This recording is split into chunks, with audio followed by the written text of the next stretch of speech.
우리 계속해서 산상수훈을 살펴보고 있는데요. 오늘 우리가 읽은 이 본문은 우리를 당혹스럽게 하고 또 난해하게 하는 이러한 본문을 마주하게 됩니다. 예수님은 오늘 나더러 주여 주여 하는 자마다 천국에 들어갈 것이 아니요 다만 하늘에 계신 아버지의 뜻대로 행하는 자라야 들어가리라 라고 말씀을 하세요. 그날에라고 할 때 이 그날은 아마 마지막 날 예수님 앞에 섰을 때 그때를 의미하는 것으로 보여집니다.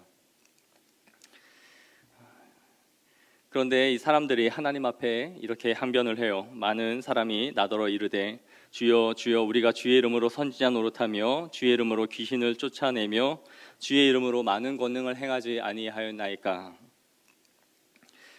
그때 내가 그들에게 밝히 말하되 내가 너희를 도무지 알지 못하니 불법을 행하는 자들아 내게서 떠나가라 라고 예수님이 이 차가운 거절이 이어집니다.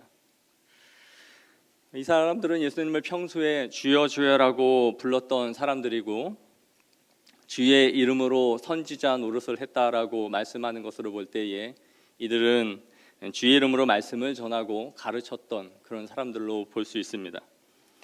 또한 주의 이름으로 귀신을 쫓아냈다고도 말을 해요. 대단한 은사죠. 우리가 그런 사역을 지향하지는 않지만 사탄의 올무에 매여서 귀신에 사로잡혀 그들의 소나기를 벗어나지 못하고 있는 사람들을 자유케 해주는 사람들, 그런 사람들의 사역을 결코 가볍지 않은 것입니다. 또한 이들이 예수의 이름으로 권능을 행하여 누군가를 치유하기도 했고 귀신을 내쫓는 등의 이러한 큰 사역들을 했음을 보여주죠.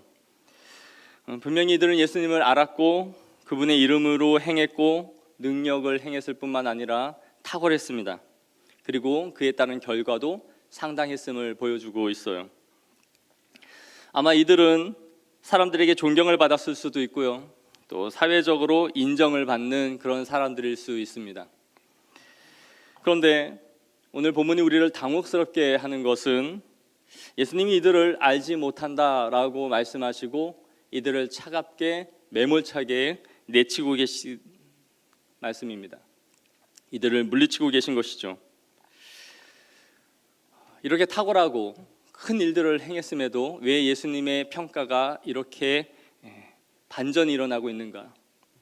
대체 왜 이런 일이 벌어지고 있는지를 우리는 오늘 한번 생각해 봐야 합니다.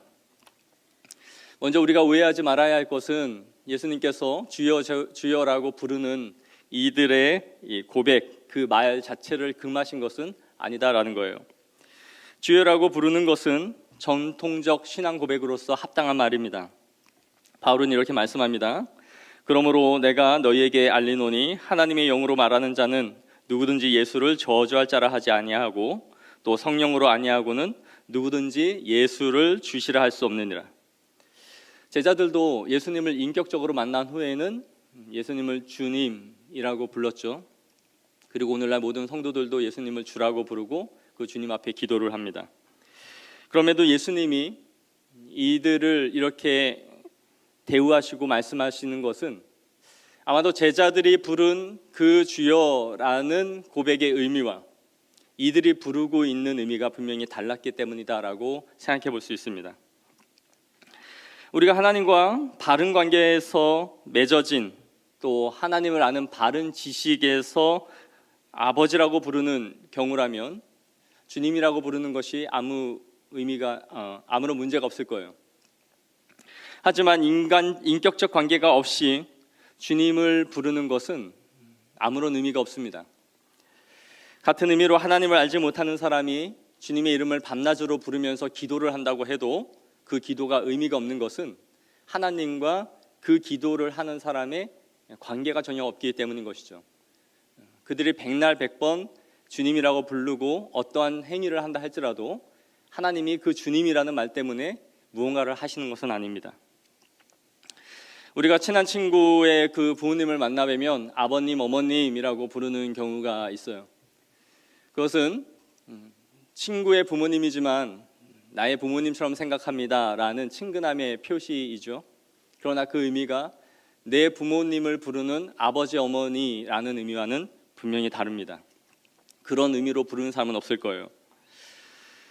제가 군대에 훈련을 마치고 자대에 배치돼서 갔더니 고참 한 명이 저에게 제가 교회를 다닌다고 하니까 이렇게 말해요. 너희 교회 다니는 사람들은 하나님을 아버지라고 부른다며? 예, 그렇습니다 라고 했더니 다 하나님이 만드셔서 그런가 봐? 그래서 그렇다고 했습니다. 그럼 우리는 다 형제고 다 자매인 거네? 예, 맞습니다. 그랬더니 그래, 편히 지내. 우리는 다 형제니께.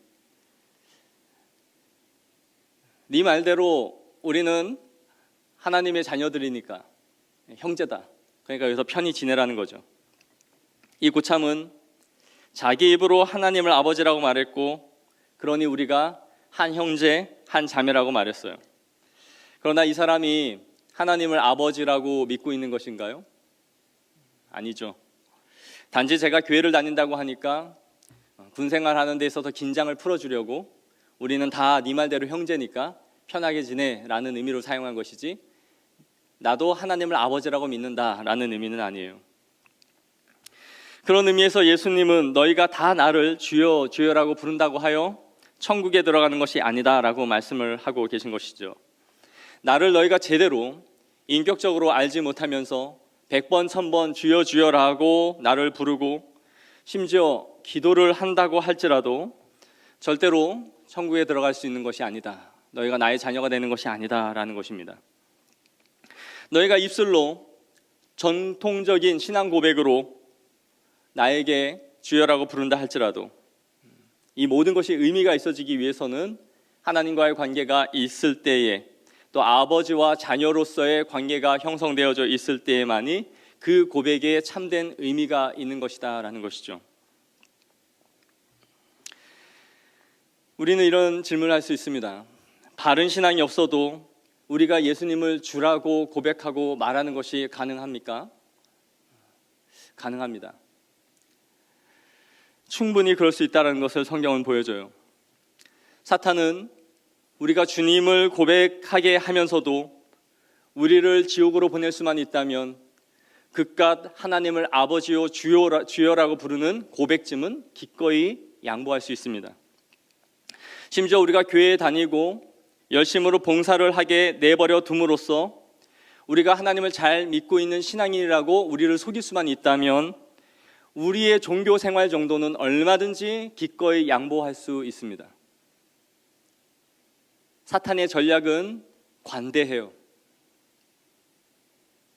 사탄의 전략은 마지막에 가서만 우리를 실패하면 됩니다. 그 이전의 모든 과정은 매우 경건해도 되고요, 신앙에 열심히 있어도 좋습니다. 우리가 고백을 하고 신앙생활을 하는 것 기꺼이 허용하면서도 우리를 지옥에만 보낼 수 있다면 충분히 그것을 내버려 둘 수 있다는 것이죠. 다음으로 우리가 생각해 볼 것은 이들이 상당한 능력을 발휘했다라는 거예요. 말씀드린 것처럼 이들은 주의 이름으로 선지자 노릇을 했다라고 말을 해요. 선지자 노릇을 했다라는 것은 지금으로 보면 말씀을 대언했다는 것이고 그 말씀을 가르치고 전하는 사람들이었음을 보여주는 것이죠. 이것은 우리가 목회자나 누군가를 가르치는 교사와 같이 지도자의 자리가 되어서 자신의 사역에 속을 수 있다는 것을 보여주는 것입니다. 하나님은 각양 은사를 우리에게 허락해 주시고 그 은사를 탁월하게 사용함으로써 하나님의 일을 감당하게 하십니다. 그러나 이러한 은사들은, 우리에게 보여지는 탁월한 은사들은 하나님이 베푸시는 특별 은총과는 상관이 없는 것들이에요. 우리에게 보여지는 좋은 탁월한 은사들은 일반 은총 속에서 하나님께서 우리에게 얼마든지 주실 수 있는 은사들이라는 것이죠. 그것이 특별 은총과는 아무 상관이 없어요. 다시 말해 구원을 얻는 은혜와는 상관없이도 이러한 일반 은사들은 아름답게 펼쳐져 나갈 수 있음을 보여준다라는 것이죠. 다시 말해서 이러한 일반 은총을 많이 갖고 있음으로 인해서 우리는 선천적으로 말을 잘하는 사람일 수 있고 또 다른 사람보다 열정적일 수 있으며 해박한 논리와 감동으로 회중을 사로잡는 사람일 수 있습니다. 그리고 그에 따라 보여지는 그의 사역들이 매우 화려할 수 있어요. 뿐만 아니라 그 결과 많은 사람들을 확보할 수 있고 자신에게 은혜를 받았다라는 많은 추종자들을 따라오게 할 수도 있습니다. 그러나 이것이 그가 하나님의 일을 하고 있다라는 확실하고 충분한 증거가 될 수는 없습니다. 이러한 결과들이 보여지는 것이 하나님의 일이라는 확실한 증거가 아니다라는 것이죠. 사람들은 보여지는 그러한 것들에 집중할 수 있고요. 또 거기에 매료될 수 있을지는 모르지만 오늘 본문이 이것이 하나님의 일이다라는 것을 확실하게 보증하지 않는다라는 것을 오늘 본문이 우리에게 말씀해주고 있다라는 것입니다. 심지어 바른 정통신학 위에서 바른 교리를 가지고 설교를 했음에도 그는 하나님을 모르는 사람일 수 있습니다. 해박한 지식과 논리와 응변을 가지고 누군가를 설득하고 전도하고 하나님을 가르쳐서 이끌어오는 사람이라 할지라도 이것이 하나님의 일이다라는 확실한 증거가 되지 않는다라는 것을 오늘 본문이 보여주고 있는 거예요. 이것이 어떻게 가능하냐라고 물을 수 있을지 모르지만 성경은 우리에게 충분히 그럴 수 있다라는 것을 말씀해주고 있는 것이죠. 신학을 한다는 것도 열심을 내어 성경 공부를 한다는 것도 우리는 자기 만족을 위해서 얼마든지 할 수 있습니다. 자기가 단순히 교회 역사가 재미있어서 열심히 연구를 하는 사람일 수 있고요. 신학적 이슈에 호기심이 많은 사람일 수 있습니다. 또 다른 사람을 가르치는 것에 그 자체의 매력을 가지고 있어서 누군가를 가르치는 일에 교사로 헌신하는 사람일 수 있습니다. 이와 같이 우리는 자기의 열정과 하나님께 붙들린 사역을 면밀하게 구분할 수 있어야 해요. 이것이 하나님의 이끌림을 받는 사역인지 내가 선천적으로 가지고 있는 일을 그냥 하고 있는 것인지 선천적으로 가지고 있는 그 본성이 종교적인 형태로 드러나고 있는 것인지 아니면 진정으로 성령에 이끌리는 사역을 하고 있는 것인지를 하나님 앞에서 구분할 수 있어야 하는 것입니다. 저보다 몇 살 많았던 신학대학원 동기 여전도사님이 한 분 있었습니다. 그분은 구약학을 전공하고 있었는데 작은 교회 청년부를 담당하고 있었어요. 아주 가끔 만나서 식사를 하고 얘기를 하다 보면 이런 얘기를 했어요. 자신에게는 여전도사지만 설교자로서의 로망이 있다는 거예요. 자신이 설교를 하면 많은 사람들이 눈물을 흘리고 성도들이 말할 수 없는 감동에 젖어 집으로 돌아가면 좋겠다라는 말을 하곤 했습니다. 저는 그 사람의 신앙을 평가하지는 않았지만 그게 순수한 사역의 목표일 수 없다라고 생각했어요.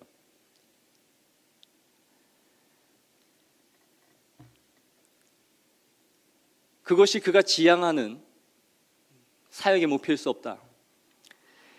로이드 존스 목사님은 이렇게 말했습니다. 그날의 우리들은 일찍이 설교자로서 극구 찬양을 받은 사람들이 천국 밖에 있는 것을 발견하게 될 것입니다. 그들은 바른 말을 하고 바른 것을 말하고 멋있는 말을 했습니다. 그러나 그들은 자기 속에 생명과 진리를 가지고 있지 않았습니다. 그것은 모두 육적인 것이었습니다. 그가 하나님의 말씀을 전하는 설교자라 할지라도 육적인 거룩한 사역을 얼마든지 감당해낼 수 있고 그러한 결과들을 맛볼 수 있다라는 경고였던 것이죠. 사랑하는 성도 여러분, 저는 목회자로서 주의 이름으로 선지자 노릇한다라는 이 말씀을 설교자인 저 자신에게 적용해 보았습니다. 하지만 여러분은 여러분 안에서 이것을 적용해야 해요. 우리도 누군가에게 열심을 내서 전도를 하는 사람일 수 있고요. 목원들을 열심히 가르치는 리더일 수 있습니다. 한 부서에서 수십 년을 봉사하며 가르쳐온 리더일 수 있습니다. 그러나 과연 우리에게 이 사역과 함께 생명력이 있는가 하는 것을 우리 자신에게 물어봐야 합니다. 나는 생명력을 가지고 이 사역을 하고 있는 것인가? 내가 정말 살아있는 성도로서 아버지와 인격적인 관계를 맺으면서 이 일을 감당하고 있는가 하는 것을 스스로에게 물어야 합니다. 이것은 설교를 하는 설교자뿐만이 아니라 모든 주의 백성들이 주의 일을 감당할 때마다 그 사역의 열매에 속지 않고 자신을 묻고 나아가야 할 중요한 시금석입니다.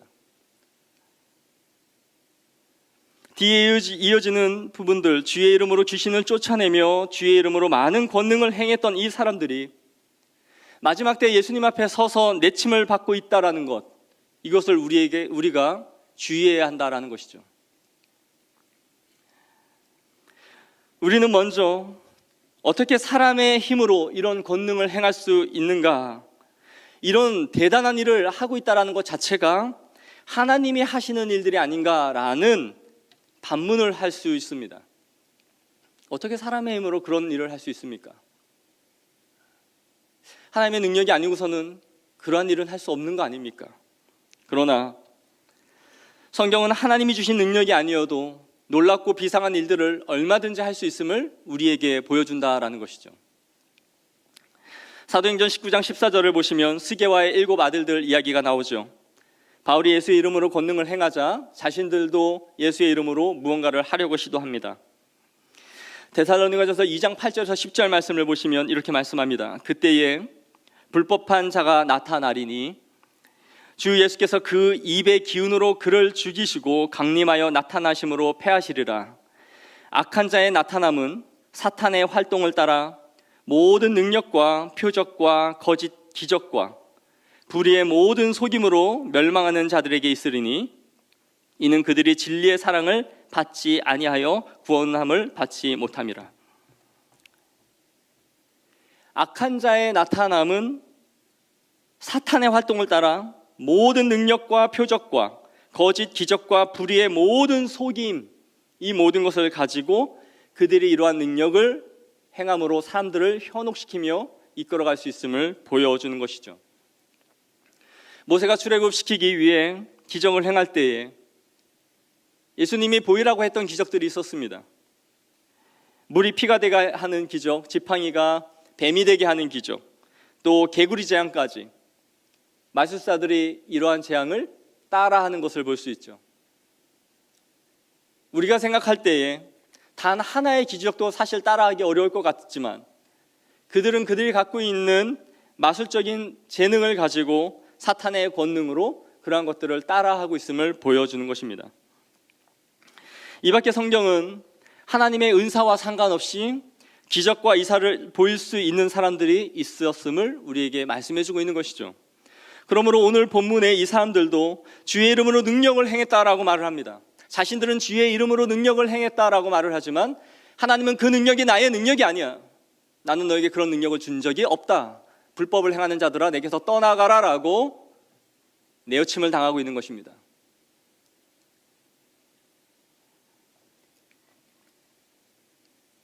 이 부분을 우리는 깊이 묵상하고 고민해 봐야 해요. 보여지는 이러한 능력이 왜 예수님이 받으시지 않는 일이었을까? 오늘 본문에서 보여주는 이들의 항변은 또한 이들이 참된 성도가 갖는 마음의 상태가 아니었음을 우리에게 보여줍니다. 여러분이 마지막 날에 주님 앞에 섰고 어떤 판결을 하나님 앞에 받고 있다면 여러분들이 기대한 것 이하로 하나님이 여러분을 대우하시고 판결이 떨어지고 있다면 여러분들은 어떤 말을 할 수 있을까요? 여러분이 이 땅에서 행했던 여러 가지 알량한 일들을 하나님 앞에 섬김이라는 이유로 내세우면서 하나님 내가 주의 이름으로 이런저런 것들을 많이 해왔는데 주님 앞에서 저는 이런 평가를 고작 받고 있는 것입니까? 라고 항변을 하며 고래고래 소리를 지르겠습니까? 내가 수십 년을 일생을 거쳐서 이 일을 해왔는데 고작 나를 이런 식으로밖에 대우를 못하겠습니까? 라고 소리칠 수 있겠습니까?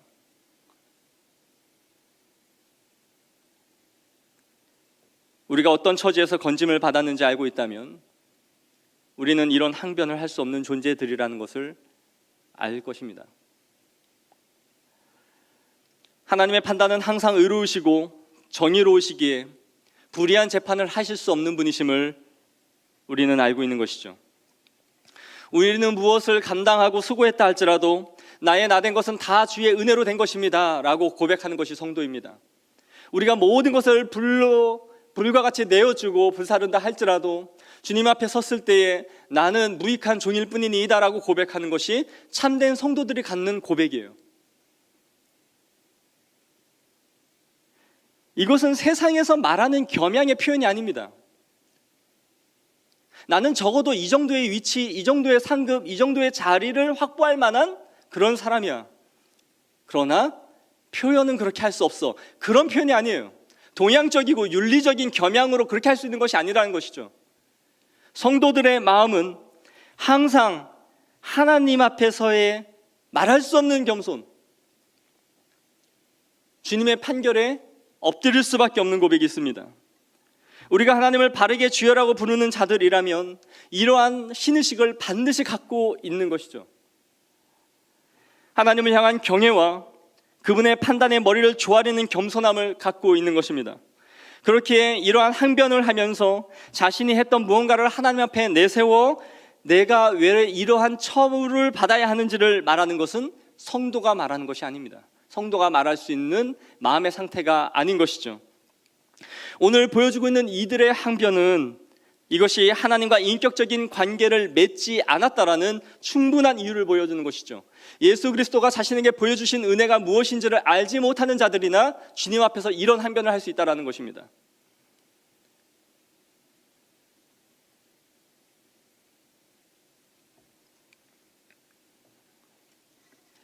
우리는 무언가를 하나님 앞에 헌신하면서도 자신을 주인의 상에서 떨어지는 부스러기나 먹을 만한 개라는 존재로 생각하는 의식이 있습니까? 내가 주님 앞에 모든 것을 던져드렸음에도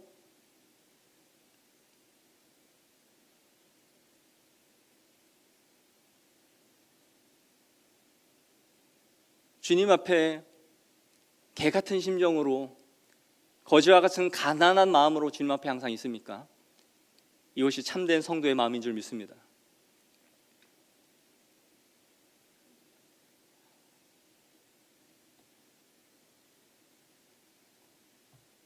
저는 항상 이 말씀이 대단히 두렵고 무서운 말씀이라고 저는 생각합니다.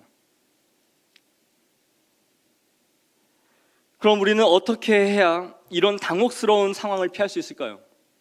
하나님 앞에 마지막에 섰을 때에 우리가 종교라는, 교회라는 이 테두리를 한 번도 벗어난 적이 없고 이곳에서 늘 신앙생활을 했음에도 불구하고 하나님 앞에서 이러한 판결을 받는 것을 어떻게 피할 수 있을까요?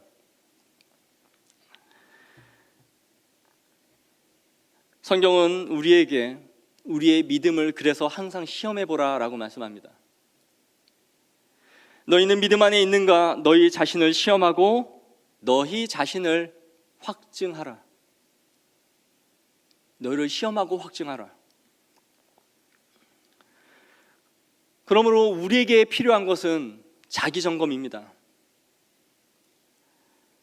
자신의 신앙을 시험해보는 일을 게을리지 않는 성도만이 항상 하나님 앞에서의 순결함을 유지할 수 있어요. 내 신앙의 모든 것들을 부인해내는 방법만이 이러한 무서운 판결을 피할 수 있는 유일한 길이라는 것이죠. 그러나 안타깝게도 오늘날 성도들은 자기의 신앙을 점검하려 하지 않습니다.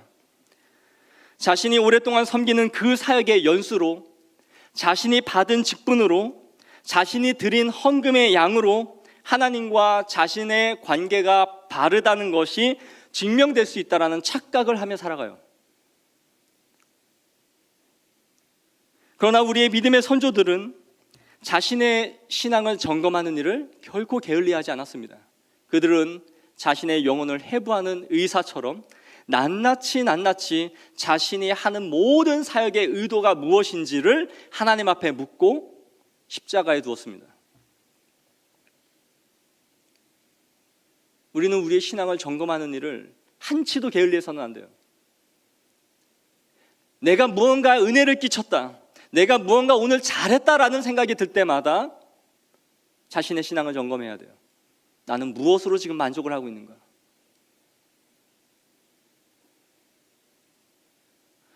사탄은 항상 우리를 속이고 기만하여 우리를 착각하게 만들고자 합니다. 우리가 기만당하기 가장 쉬운 것들이 있다면 그것은 놀랍게도 하나님과 관계된 사역이에요. 하나님과 밀접하게 관계된 사역일수록 우리가 기만당하기에 가장 쉬운 일이다라는 것이죠. 그런 의미에서 사역을 하는 사역자들은 가장 기만당하기가 쉬운 위치예요. 우리에게 주신 은혜의 수단들, 즉 경건한 생활을 하고 있다는 것으로 우리는 기만당할 수 있습니다. 예배 출석과 규칙적인 기도 생활과 규칙적인 성경 읽기 등 이러한 것을 통해 자신의 믿음을 확인하려 든다면 우리는 반드시 실패할 것입니다. 서기관들과 바리새인들은 얼마나 율법에 능통했습니까? 모세의 오경을 달달 암기를 했고 금식을 했으며 박하와 회양과 근체의 11조를 드리는 자들이었습니다. 그러나 예수님이 그들을 향해 화를 선포하고 있다는 것을 기억해야 하죠. 그토록 하나님의 성전을 중심으로 살아가고 율법을 중심으로, 절기를 중심으로 한 번도 벗어남이 없는 그들을 향해 예수님이 화를 선포하십니다. 화 있을진저 바리새인들아, 율법사들아, 서기관들아. 그러므로 우리가 갖고 있는 교회 직분이나 봉사 역시도 우리의 자신의 신앙을 점검하는 방식이 될 수 없습니다. 우리의 직분은 우리의 신앙의 어떠함을 보여주는 척도가 아니에요. 결코 아니에요. 내가 이래봬도 권사 직분을 받은 지가 20년인데, 내가 장로로 은퇴한 사람인데, 내가 목사인데, 내가 목사로 얼마나 많은 은혜를 끼쳤는데, 하나님 앞에서는 아무런 의미가 없는 것들입니다. 하나님 앞에서는 어떤 의미도 없어요. 우리가 주님 앞에 섰을 때는 우리가 주님의 자녀인가 아닌가 하는 것으로 우리를 평가하실 것입니다. 우리를 당혹스럽게 하는 것은 예수님께 책망받고 버림받은 사람들이 사독 계열의 제사장들이었다라는 것을 기억해야 합니다. 성전을 중심으로 율법에 벗어남이 없었던 그들이 예수님의 정죄를 받고 있는 것이에요. 우리는 자신이나 누군가의 탁월한 은사와 그 헌신에 속지 않아야 합니다. 사람들이 이러한 부분에 관심을 갖고 있으며 자신이 혹은 누군가가 이룬 이러한 위대한 사역들을 보면서 저런 큰 사역을 하고 있기 때문에 그 사람의 영혼은 안전한 상태에 있다라고 생각하며 속을 수 있습니다. 저런 대단하고 위대한 사역이기 때문에 저 사람은 주님 앞에 있구나. 그러나 은사는 하나님이 주신 축복일 수 있으나 본질적인 것이 아닙니다. 은사는 하나님이 주신 축복의 하나이지 그것이 본질적인 것이 아님을 알아야 됩니다. 우리는 복음이라는 이름을 가지고 아주 많은 일들을 할 수 있고 세상에 큰 감동을 줄 수 있다라는 것을 알아야 합니다.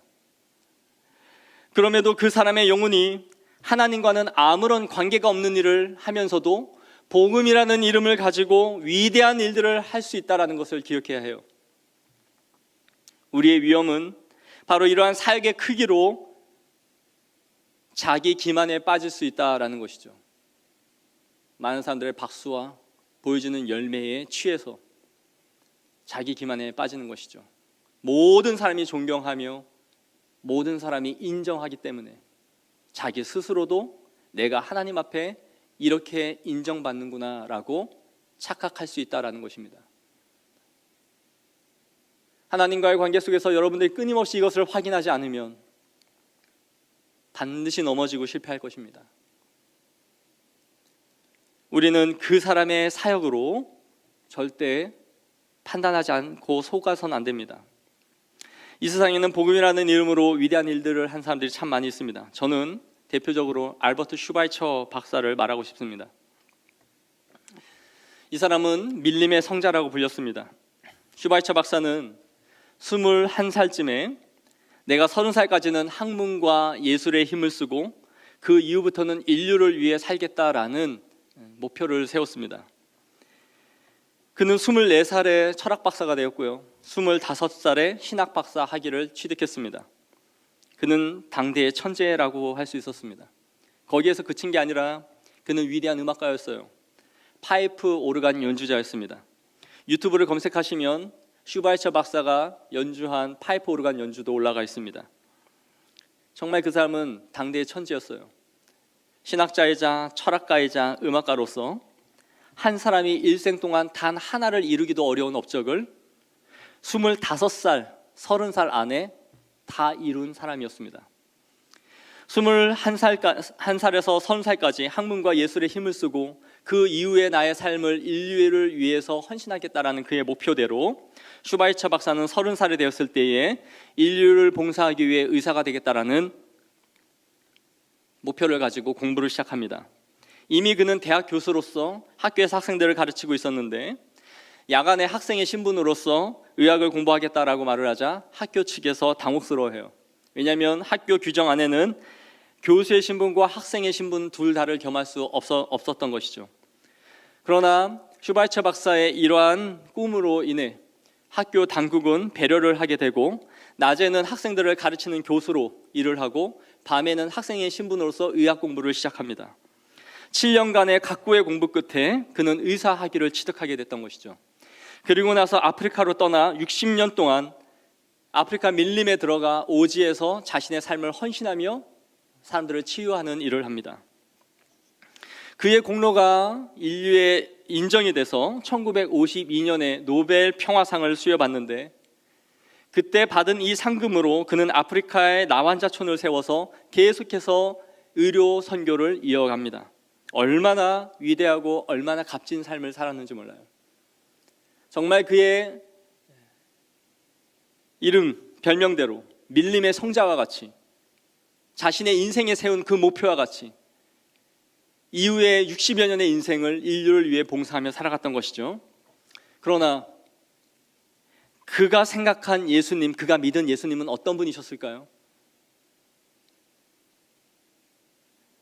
그는 신학자로서 하나님 나라의 신비라는 책을 썼는데 예수님에 대해 이렇게 말했습니다. 하나님의 나라의 도래를 기대했지만 자신의 뜻대로 그 일이 진행되지 않자 고난의 길을 자처한 사람이다. 예수님은 스스로 자신이 메시아라고 믿었고 자신이 죽어야만 하나님의 나라가 도래할 수 있다라고 착각한 사람이다라고 결론을 내렸던 것이죠. 그가 메시아였던 것이 아니라 메시아라고 착각한 사람. 그래서 자신이 죽으면 하나님의 나라가 도래할 수 있을 것이다 라고 착각한 사람이었다. 결국 그의 말대로라면 예수님은 인류의 죄를 위해 죽어간 하나님의 아들이 아니라 자신을 메시아로 착각한 미치광이로서 인류를 위해 죽은 또라이였던 것이죠. 이게 그가 신학자로서 쓴 예수님에 대한 책이었습니다. 그는 목사의 아들이었고 신학자였지만 그가 믿은 하나님은 우리가 믿는 하나님이 아니었으며 그가 고백한 신앙은 우리가 고백하는 신앙 고백이 아니었습니다. 전혀 다른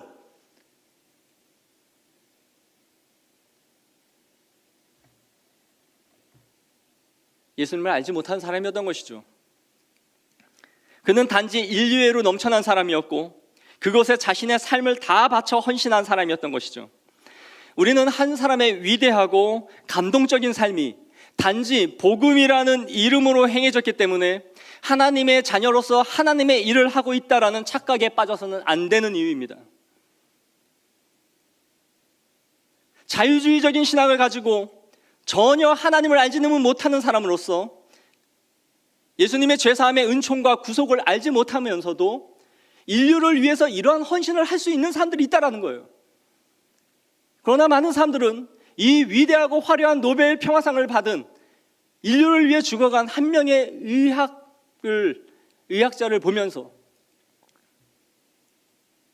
이 사람의 사역은 너무 대단하고 위대하기 때문에 얼마나 하나님의 사랑을 아는 사람이었을까, 얼마나 하나님을 끔찍하게 사랑했으면 인류를 위해 자신을 저렇게 예수님처럼 내어주었을까, 이런 착각을 하지 말라라는 것이죠. 이러한 사람들은 이 세상에 얼마든지 많이 나올 수 있습니다. 성경에 말하는 하나님을 믿지 않으면서도 인류애로 넘치고 자신의 삶을 내어주는,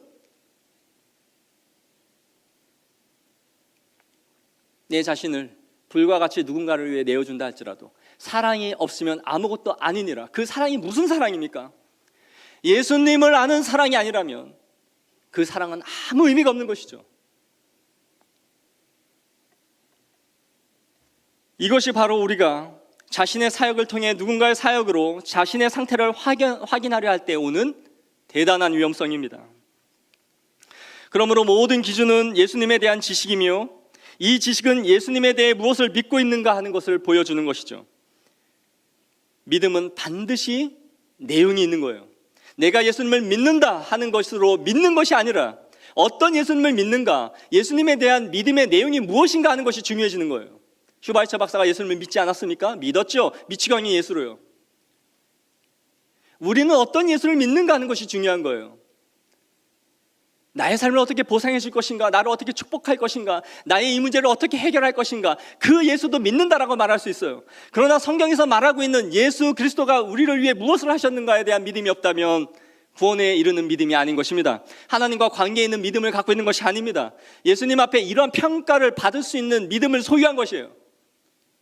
이것을 우리가 두려워해야 하는 것이죠. 주여 주여라는 고백에 의해 믿음을 증명되는 것이 아니라 믿음에 의해 주여 주여라고 고백하는 거예요. 내가 주여 주여라고 고백하기 때문에 내 믿음이 좋은 믿음이다라고 인정되는 것이 아니라 내 믿음이 바른 주여 주여라는 고백을 만들어내는 것이다라는 것이죠. 그러므로 본질은 예수님과 우리가 어떤 관계를 맺고 있는가 하는 것으로 우리를 점검해야 합니다.